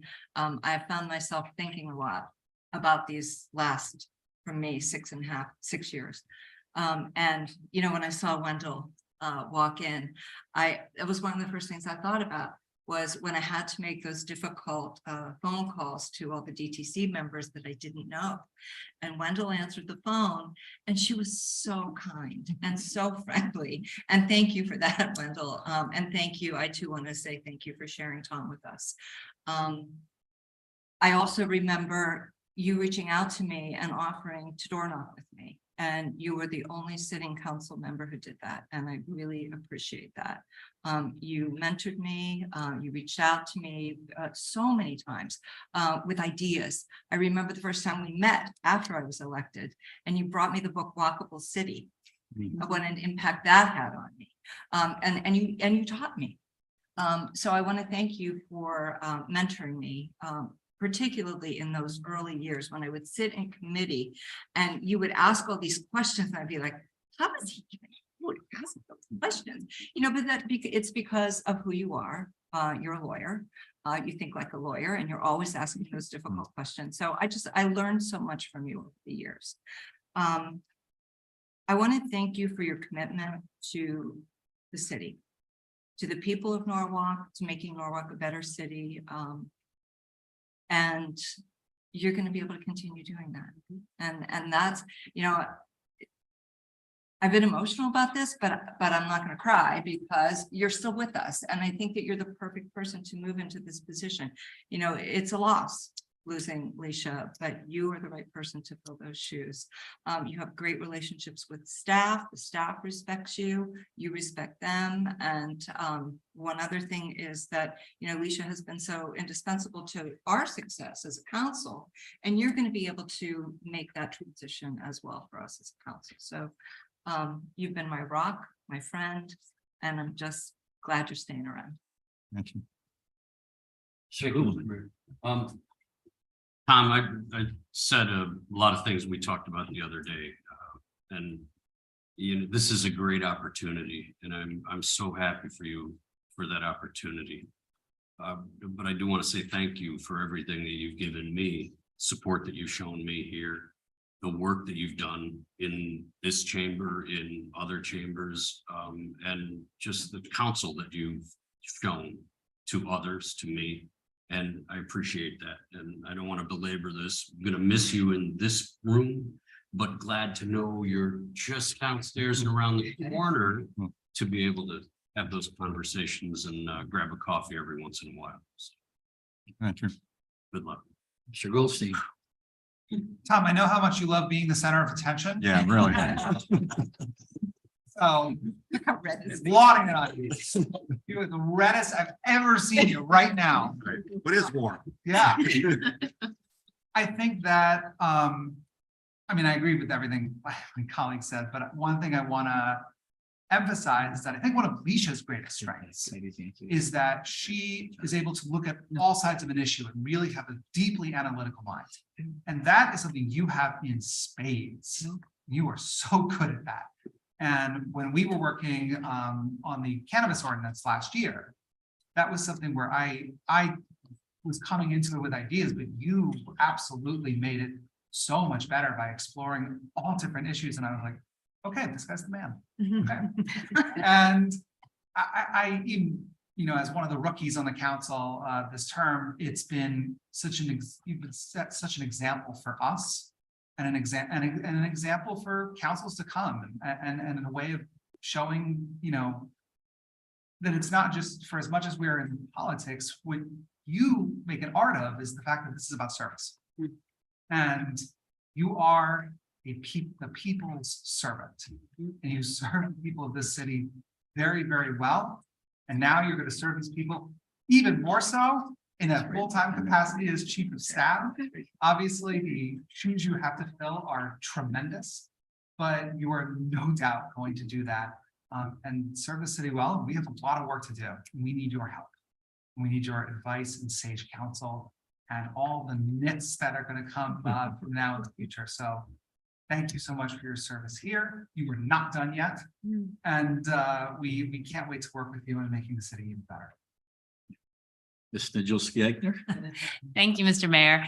Kind of fun that I get to be last, since Tom is actually, I think, the reason that I am here. He's the first person from the city who ever reached out to me and got me involved in the Board of Ethics several years ago. And I think that's, you know, a really important thing to acknowledge that maybe hasn't yet been said is your tremendous role in reaching out to people and trying to bring people in and engaging and expanding the base of people in the city who are involved in all of our different boards and commissions, and really encouraging us to step up, as Josh said, to be public servants and to encourage a culture of service in the city.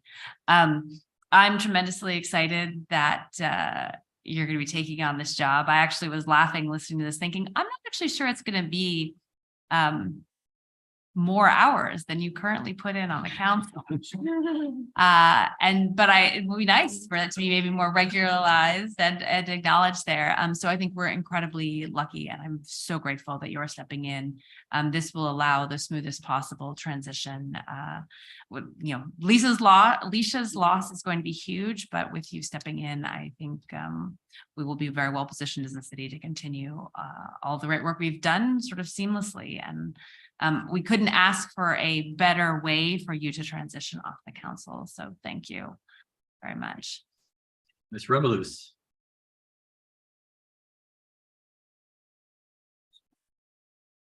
Ms. Revolus, are you there? You're on mute if you're trying to speak. I'm sorry, I have my baby in the background. I'm sorry. I'm just gonna say I don't like paper straws. Congratulations. And I'm so sorry with the baby in the background that I can't do a big conversation because I gotta put her to sleep. I'm so sorry. Congratulations, Tom. You're doing an amazing job. I don't like paper straws. That's it. I think Mr. Capola would like to say something. Thank you. Tom, it's been almost 8 years that we've been working together. I've always been so impressed with the incredible time that you put into the position. You're a volunteer, but you've always treated it as if you were, a full-time employee. You've been a consummate professional, smart, capable. You've always shown good judgment. And most importantly for me and the others in the law department, you've been a great leader on the council for the city. And in those moments in which we've had our most difficult decisions, our most complicated matters, we've come to you for your advice and for your leadership. And so I think it's fantastic that you're going to be moving into this role where we continue to rely on you for your sage advice at those times, and everything that you do for the city. On behalf of Jeff, Darren, Brian, Taisha, and Matt, I want to thank you for all of your work over the years with our department, and we continue to look forward to working with you maybe now even more. So thank you very much, and congratulations. Mr. Lowe, you probably worked with Mr. Livingston more closely than most. Would you like to have a comment? It's fortunately and unfortunately, I guess. Being here 40 years in the city. I mean, I've gone through 20 common councils, and he's one of the most unique a council member I ever met. We spent so much time together on all these issues, and I think the city is going through major construction projects. And our time spent together is very important in terms of understanding what the strategy is, what the benefit, how to spend money wisely on behalf of the city and the taxpayers. So it's interesting, people ask me, who do I work for? I always say I work for 50-member common council, and the mayor is altogether 16 people, not 17. So I'm not sure that's a good thing for me. But it's now he get paid for something he loves to do, and now he got work for a living. So I'm not sure that works for him either. But in any event, well, great to have you on board as a staff member. You check your vacation day, and I think you're going to get 2 weeks, right? In any way, thank you. That's what I have. Thank you, Ms. Dixon. Tom, welcome to the team. Looking forward to working with you. Thank you. You predicted, huh? Thank you all. I'm speechless, I guess. I really, really appreciate all the kind words.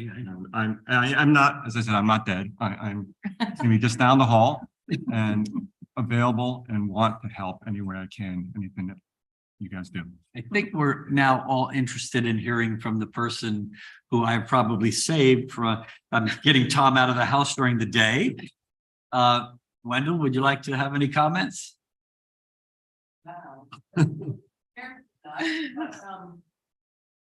just want to say, first of all, how proud I am of him, of all that he's done and how much he's enjoyed working with all of you and, making Norwalk the city it is and the city it's going to be. It's just amazing. And I have missed him a lot, but I knew he was doing good things, so that helped a lot. I'm hoping we have a little more remote work now. We'll see how that pans out.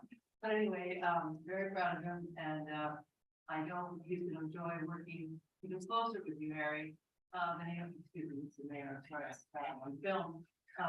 Anyway, but I think hopefully it's a great thing for everybody, because it certainly is gonna be a great thing for them. And thanks to all of you. Now, just before we go into executive session, I want to say that yeah, every place I go, people talk about how well things are working in Norwalk, how Norwalk is progressing, moving forward, whether it's development, whether it's all the sustainable things we're working on, whether it's the places like fixing up the beach and our parks. And I'll say it's the team. This is a team approach. My staff, the Common Council, all the people who volunteer for boards and commissions to give up their time to sit on these boards and commissions for absolutely no pay. And the $50 a month that you all get is certainly peanuts compared to what you do. But again, it's a team effort and the city is moving in the right direction. And I personally want to thank all of you for your time. And Tom, you're going to be a great addition to my team. I look forward to it. We get to work tomorrow by 9. No. And I think with that, I probably need a motion to go into executive session. So moved. Mr. Hooverman moves. All in favor? Well, we have to read the, Oh, do you want to do, well, okay. So, Mr. Hooverman, would you read the reason for going into executive session, or Mr. Burnett, would you like to do that? Okay. Mr. Burnett. We'll move into executive session for the following discussion pertaining to a certain option agreement with an effective date of August 17th, 2017 by and between the City of Norwalk, Norwalk Public Library Board, and 587 CT Avenue LLC for the option to purchase real property at 11 Belden Avenue, Norwalk, Connecticut. Also to be discussed in the executive session is discussion of potential acquisition of real property at 3 Belden Avenue owned by the Norwalk First Taxing District. So Mr. Hooverman made the motion. All in favor? Opposed?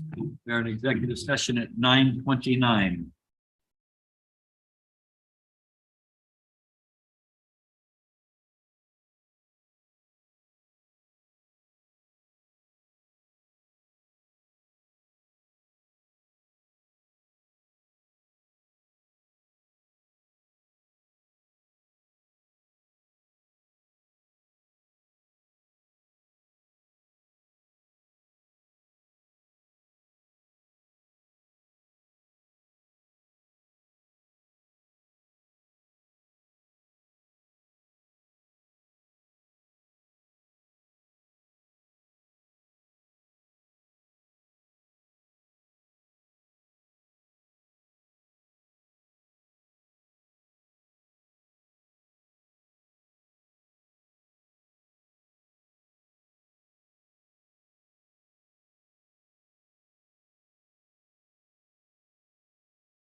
goodness. Do it live. Speaking of live. Okay, thank you. We are out of executive session at 10:54 PM. During executive session, no motions were made, no votes were taken. There is no further business to come before the council. Motion to adjourn. Motion to adjourn by Diane at 10:55. All in favor? Aye. On final vote. Gary, we are.